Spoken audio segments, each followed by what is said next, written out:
What if the Tacoma became this? Would you buy it?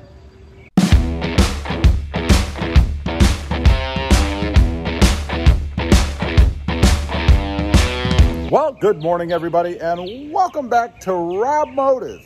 If you're new here and you haven't subscribed yet, please consider smashing that subscribe button right now. So, what if the Tacoma became this? We're going to get into that in just a minute. And I'm curious to know if you would still buy it. You know, we are in a changing age of vehicles right now, particularly trucks.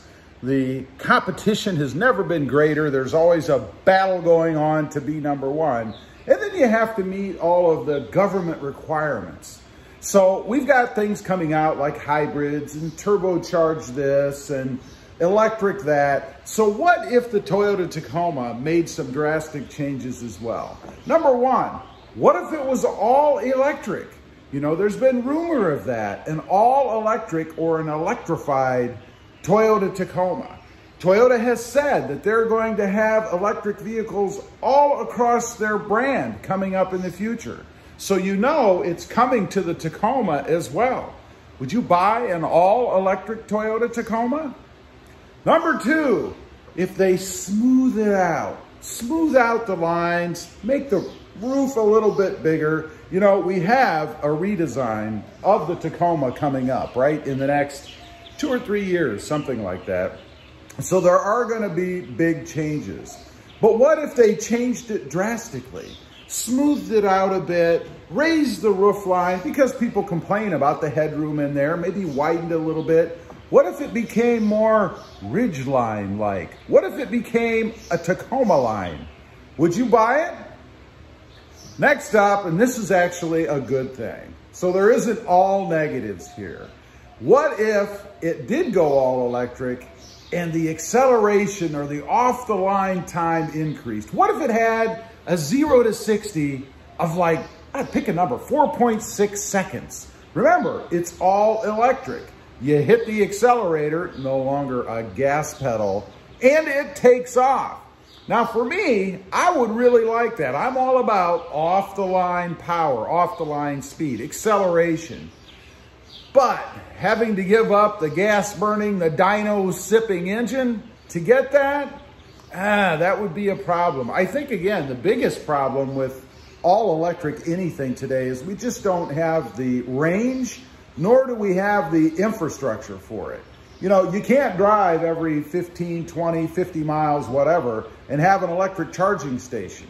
And even if you did, you'd probably have to get off the freeway, drive through some suburban area somewhere, find, I don't know, a Walmart with a plug in, and then sit there for, I don't know, a couple hours, something like that. I mean, could you imagine taking a cross-country trip? You'd have to worry about where you're going to get your refill, your recharge, and how long you're going to have to sit there to do it. I mean, trips that are now maybe a day or two are going to turn into 4 or 5. What a drag. Number 4, obviously, there would be no more manual transmission. I mean, you don't have a manual transmission in an all-electric vehicle, right? I think the manual is probably going to go by the wayside anyway. It's not going to be too long before we don't have one at all. But I would hate to give one up in favor of an all-electric Tacoma. What a drag. Number 5, and this was brought up to me recently. I really hadn't even thought about this in terms of trucks at all, particularly the Toyota Tacoma, and that is self-driving. You know, they're still out there, they're still trying to perfect this, and I think the grand plan down the road is to convert everything to self-driving. So you just get up in the morning, half asleep, fall into your truck, push a button that has coordinates wherever it is you're gonna go, and then go back to sleep until you get there. No more fun driving, no more shifting through the gears. What would you do about off-roading? There's no way you could do that. It would absolutely destroy the off-road community. Self-driving Toyota Tacomas. Would you buy them? Number 6, no more mods. I mean, what are you going to do with electric motors? You know, they're going to be in the wheels, right? Isn't that where they generally put them, in the wheels? There's an electric motor on each wheel, or maybe 2 in the back, or crossways, or however you want to configure it. But you're not going to be able to change out the wheels Probably not going to be able to put on bigger tires. I mean, then you're going to have to haul around more weight, right? And that's going to kill that range with that electric motor. What a drag that would be. And as far as mods go, what a drag. And then there's personalization. You know, I can speak about that because I've done a lot of things to my truck, right? I've lifted it, bigger wheels and tires, lights, all kinds of things. A sport bar on the back, that adds weight, of course. All kinds of stuff on this truck. You're not going to be able to do that anymore. You can't add more weight. Once again, that's going to destroy the range, how far you can go on one charge. And if you did, then you're going to spend more time sitting somewhere waiting for that electric charge gauge to go up, right? Who wants that? Now, do I honestly believe this is the future of the Tacoma? Not the next generation, I'm sure not. Although I do believe there will be a hybrid option and probably an electric option further out. Might be another couple of years, something like that. But there will be an all-electric Tacoma eventually. Just takes time until that infrastructure catches up, and I think the range problem is solved. But that's probably going to be years. But even so, everything seems to be shrinking. You know, we have the V6 in it right now, but that's going to, I think, in the next generation, probably become a Turbo 4. That's a whole nother discussion. Would you buy a Tacoma with a Turbo 4 in it? I mean, look at the Ford Ranger. I keep hearing all kinds of reports about how lackluster that is. You know, it's not so fun to drive. It's not very peppy. And I've driven one myself. You know, I had reports from people telling me, oh, it's faster than the Tacoma and it's quick. And I drove one.